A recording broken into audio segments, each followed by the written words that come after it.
Good evening, viewers, and welcome to this Friday's edition of APM Show with BC Adewale. APM Show is African Pulse magazine with BC Adewale, where we discuss all African issues, politics, economics, and social life of Africans. If you have logged on to www.prestigetv.net, which I hope you are on, if you are viewing us, please tell all other friends of yours, send messages to them, call them over the phone, text them, ping them, communicate with them in any way, to encourage them to log on www.prestigetv.net to watch us presenting your program APM with BC Adewale. As we go on, you can actually call in to participate on this program, and the number to call if you are in the UK is 07754 640 731. 07754 640 731. If you're calling from overseas, America, Nigeria, Germany, or anywhere outside the UK, the code to dial is +44. So you will dial +44 7754 640 731. You can call in to participate and to ask questions and to make contributions on this program. Tonight with me I have two important guests. From my immediate right, I have a gentleman called Godwin Odusami. Godwin Odusami, can you introduce yourself to our audience and see why you're here tonight? Thank you very much, Mr. Akin. My name is Godwin Odusami. I'm an international business consultant and a legal advisor. We're here tonight to really enlighten Nigerians about the plight of Nigerians living in Nigeria. Over the years, we've watched what is going on in our country now. We believe that some things that are going on right now are not right, and it's about time we see the right solution as we go along in the transformation agenda in our country. Thank you very much. I also have with me, my far right, Mr. John Omotola. Mr. John Omotola, can you introduce yourself to our viewers? Hi, my name is John Omotola. I'm an advocate by profession and also an international business and consultant. My passion for now, I'm here because of my passion for Nigeria, because for years after years after years, I've watched the terrain of the government and the relationship between government and the people, and now I believe it's a time for a change. So we are here to clamor for a change because we believe change is inevitable. So once again, thank you, the viewer, and we look forward to a very good time today. Thank you. Thank you very much. Before I engage these two gentlemen in today's discussion, I want to quickly go over the headlines in Nigerian newspaper. The Vanguard says, you remember that recently the primaries of the political parties, different political parties in Nigeria were conducted. And these are some of the headlines. Between Buhari and Jonathan, a straight face to 2015. So that means since these are the two candidates for the top two political parties. The presidential candidate for the PDP is the current president of the Federal Republic of Nigeria, Dr.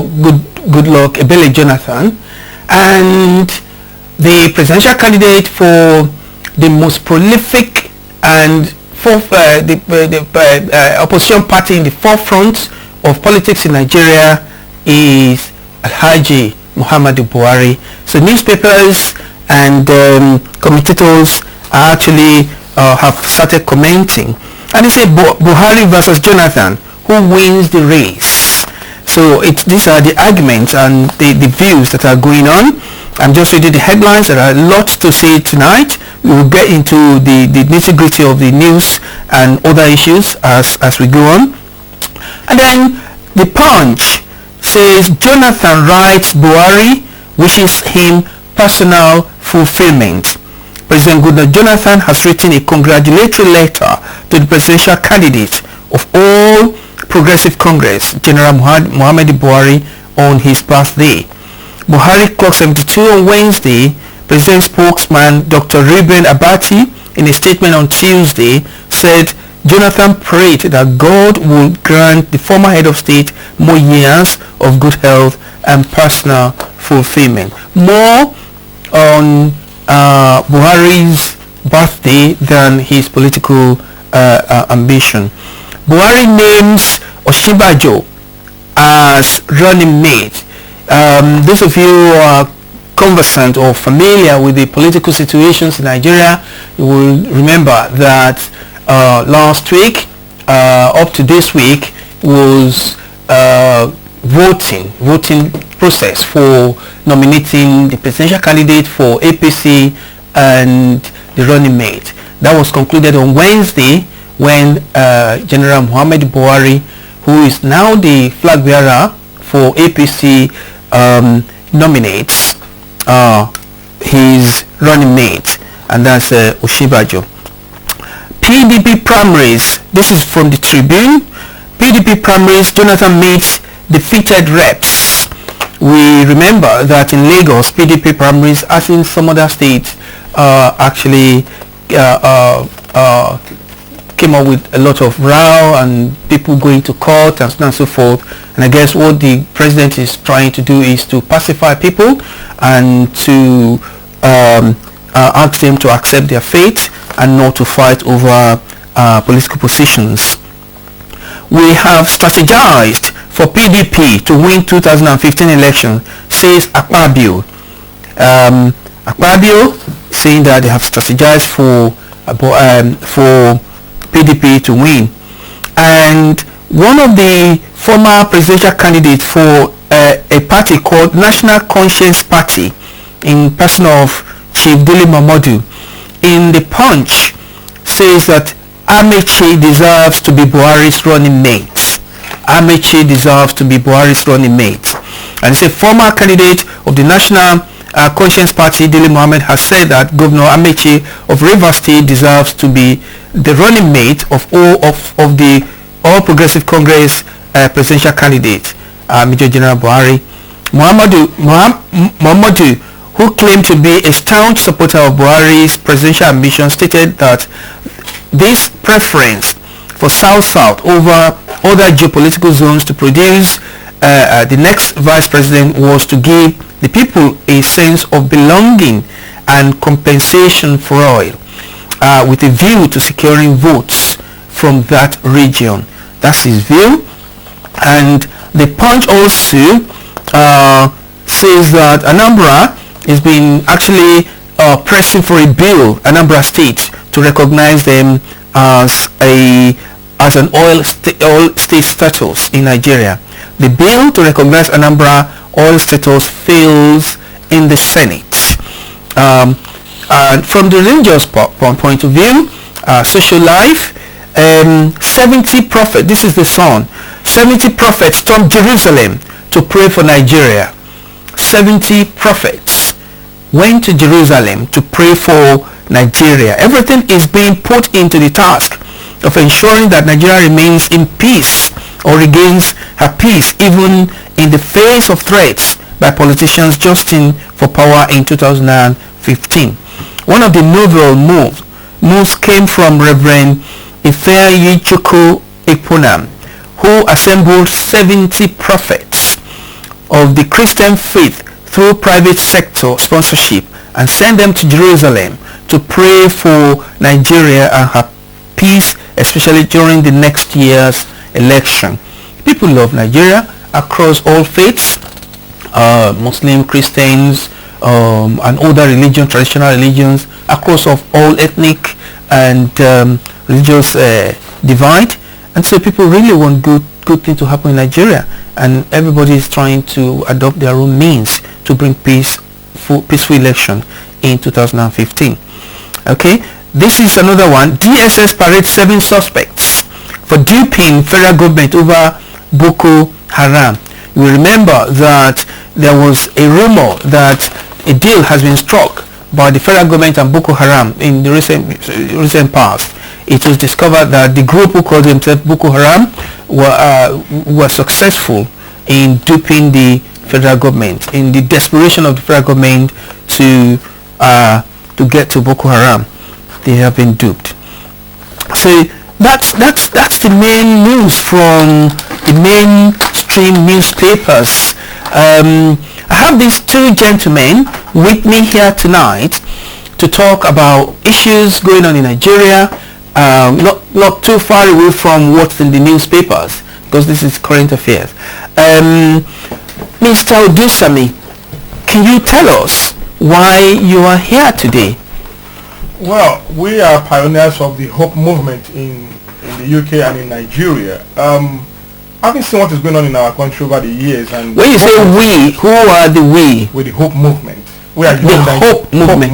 Hope movement. Hope movement. You're not a political party. No, we are not. You're not a section of any political party. No, we just for leaders who are genuinely who have the genuine interest of Nigeria and Nigerians at heart. Okay. And we believe passionately that Buhari is the right person to move Nigeria forward. Okay. At this point in time. Okay. Why did you believe that? Oh, read through the small print of Buhari's past record. We have, as the past leader in Nigeria, I was a young boy growing up in Nigeria, and I experienced the period of war against indiscipline. I experienced the period of economic stability in Nigeria when I was young. There was no corruption. He was leader. He has got no bank account abroad. He hasn't got properties abroad. He's a man of integrity, and he's a man of modest means. Right, John. Yes. These are the accolades from your friend who is here with you on the platform of Hope Movement. Yes. Why is it that it is Buhari, General Muhammad Buhari, that you think will save, in your opinion, Nigeria, or will move Nigeria forward from where we are? Thank you very much, Dr. Adebisi. I'm a child of history, and I've been, at least I spent some part of my life in Nigeria, and I watched things growing. What really saddened my heart because is that between then and now, nothing has changed really. Jonathan has been, President Jonathan has been in power for the past 6 years now, and to my shock, nothing much has been done. So so what made me support the so you think there should be a change? Yeah, I believe in a change, and I actually believe that there must be a change, because number one, Nigeria cannot keep going the way it is going now, and it's risky. It's like you're just sitting down on a chair that doesn't have 4 legs. It can fall down, crash at any time. Now the reason why I chose to join the train of General Buhari is because if you have to balance 2 things: 1, good luck is here; 2, General Buhari is there. You have to go by their past record and the credibility of what you think they are capable of doing. Okay. I watched General Buhari, and even though I was little then, I've been, at least now, I've been through his record, and I watched, even if it's only one thing he's done, he fought corruption. When you look at President Goodluck government right now, corruption is on top of the chart. It's nothing to talk home about. In short, he's the chairman of corruption. So you mean the president himself? Yeah. But Okay. the people that surround him, they are all corrupt. And because I'm a child of change, I believe change is inevitable, because the future of Nigeria is going to be determined by 2015. Wow. And that's what I stand for. Okay. John Odusami. Godwin Odusami. The future of Nigeria is going to be defined in 2015 election. Yes. Is that the vision of Hope Movement? Thank you very much. You see, the amalgamation of 1914 is not a mistake. is a divine permutation. We believe the younger generation, we've watched hopelessly as few corrupt individuals has shattered the yesterday, the today of Nigeria. And we, the young ones, I mean, we're growing up now, becoming adults. We cannot watch the future of our children to be wasted. So that's the more reason we believe that General Buhari is in the right perspective, the right leader, who has seen through times, who knows where the problem of Nigeria lies. And this is the man who can now go back and correct the foundation of the country, if not for us, but for the future of our children. When these anomalies are corrected, we believe Nigeria will be in the right committee of nations, and we can move Nigeria forward, and we can right the wrongs of the past. And you believe General Muhammad Buhari is the person who can right the wrongs? Absolutely. Okay. Absolutely. Now we have seen. I have seen in Nigerian politics when Alhaji Shehu Shagari was the president of the Federal Republic of Nigeria. It was said then that Alhaji Shehu Shagari was honest, was not corrupt, was the right leader for Nigeria, but people, the news and the people viewed that he surrounded himself with corruptible people who siphoned the money of Nigeria overseas. Prominent among them are Alhaji Umaru Dikko. I don't know how old you are then, and I don't know how much you know about this. Now,